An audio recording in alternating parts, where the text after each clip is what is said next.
निठारी कांड के नरभक्षी कौन? 18 साल पहले यूपी के नोएडा का निठारी कांड, जिसमें 18 मासूमों के दुष्कर्म करने के बाद हत्या कर दी गई। इस हैवानियत ने देश और दुनिया को झकझोर दिया था। इन सभी पीड़ितों के कंकाल नाले और झाड़ियों में मिले थे। जांच यूपी पुलिस से सबसे बड़ी एजेंसी सीबीआई तक पहुंची। इस केस में सीबीआई ने मोनिंदर सिंह पंडेर और सुरेंद्र सिंह कोहली को आरोपी बनाया। ट्रायल अदालत ने दोनों को कई केस में फांसी की सजा दी थी। सोमवार को इस मामले में इलाहाबाद हाईकोर्ट ने दोनों को सबूतों के अभाव में बरी कर दिया। हाईकोर्ट ने अपने फैसले में कहा कि पुलिस दोनों के खिलाफ आरोप साबित करने में विफल रही। जांच बेहद खराब थी।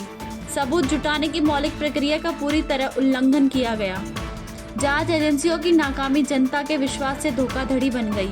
अब सबसे पहले सवाल उठता है कि आखिर वह शैतान कौन थे जिन्होंने इन मासूमों के साथ दुष्कर्म कर उनके शरीर से अंगों को बाहर निकालकर हत्या कर दी थी। इन सभी मृतकों के परिजन यह आस लगाए बैठे हैं कि 18 साल बाद उन्हें न्याय मिलेगा और आरोपियों को फांसी की सजा होगी।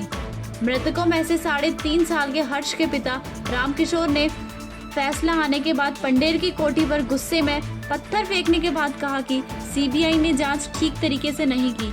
इसी प्रकार ज्योति के पिता झब्बूलाल और उनकी पत्नी सुनीता भी फैसले को लेकर दुखी हैं। उन्होंने बताया कि बेटी ज्योति, जिसकी उम्र 10 साल थी, वह भी गायब हुई थी। निराशा में डूबे दंपति ने कहा, मनिंदर और सुरेंद्र को फांसी की सजा मिली थी तो लगा था इंसाफ हुआ है। अब इंसाफ की उम्मीद भी बेईमानी लग रही है। 2006 के कुख्यात निठारी कांड मामले की शिकार महिलाओं, बच्चों और बच्चियों के ज्यादातर परिजन नोएडा छोड़कर अपने अपने पैतृक गांव वापस जा चुके हैं। केवल 4 लोग ही अब नोएडा में रह रहे हैं।